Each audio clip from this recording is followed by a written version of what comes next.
C'est qu'une question d'heures, de minutes, de secondes avant que Moises Caicedo rejoigne son nouveau club. Après, reste à savoir qui sera l'heureux élu. Et avant qu'on le découvre, parlons du pourquoi Moises Caicedo intéresse autant. Installez-vous et c'est parti.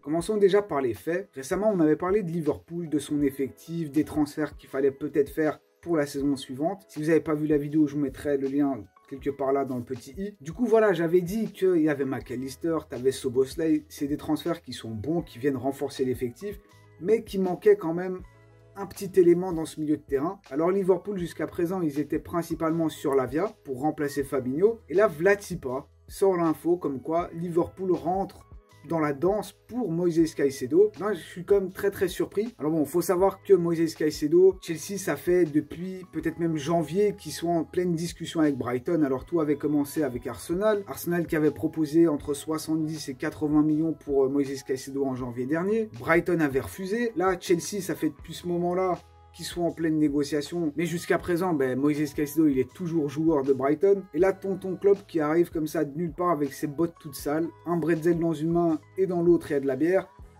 et qui propose entre 120 et 130 millions d'euros. Et là, je peux vous dire que bon, ça fait réfléchir, hein. En tout cas, voilà un peu la situation de Moises Caicedo. Et du coup, pourquoi autant de clubs s'intéressent à lui? Et en fait, qui est Moises Caicedo? T'es qui en fait, mec? Moises Caicedo, c'est un jeune équatorien, il a que 21 ans.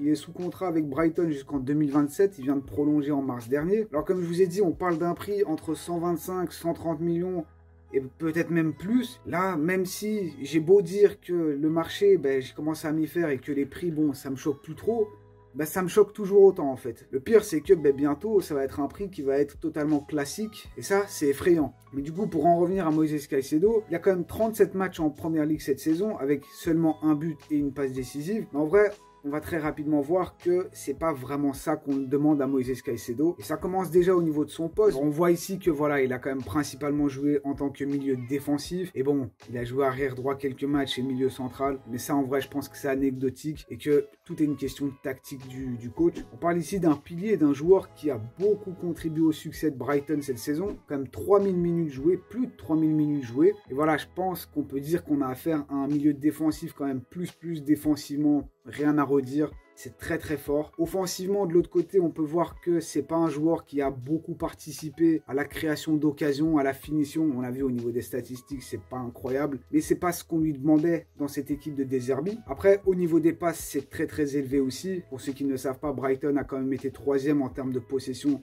la saison dernière.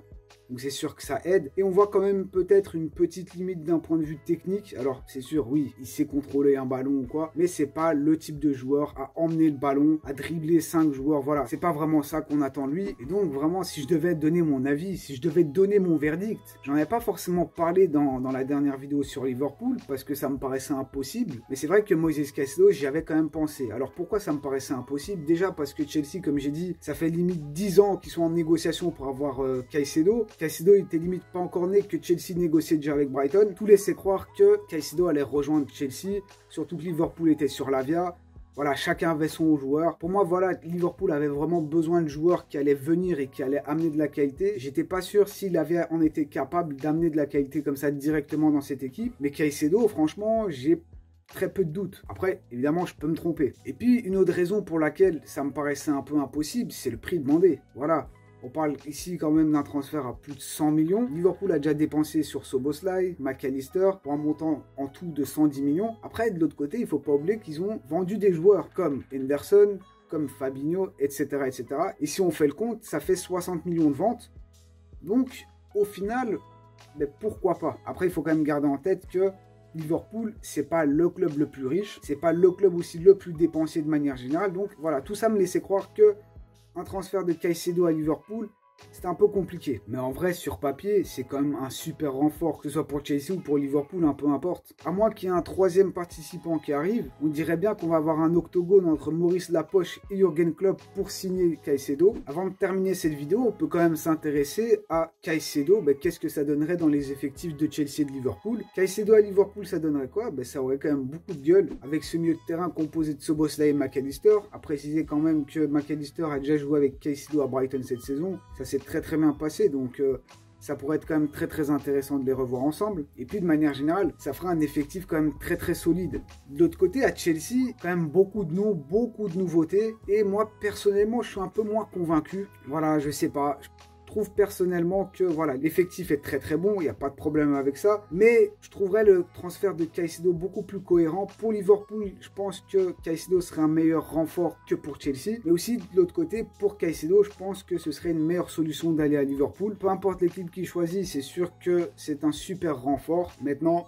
ça va être la bagarre entre Liverpool et Chelsea. On attend de voir. Moi, j'espère que cette vidéo vous a plu. N'hésitez pas à me partager votre avis dans les commentaires. Comme d'habitude, moi, vraiment, je vous remercie parce que la chaîne augmente vraiment très bien et ça, c'est grâce à vous. Je le répète dans chaque vidéo, mais si vous avez apprécié, n'hésitez pas à mettre un petit triplé, like, commentaire et abonnez-vous si ce n'est pas encore fait. Nous, on se retrouve très vite. Prenez soin de vous et de vos proches. Et à la prochaine. Bon, je reprends l'enregistrement. Voilà, je viens de me poser. Je vois quoi Moïse Caicedo aurait refusé Liverpool. Merci, Moïse.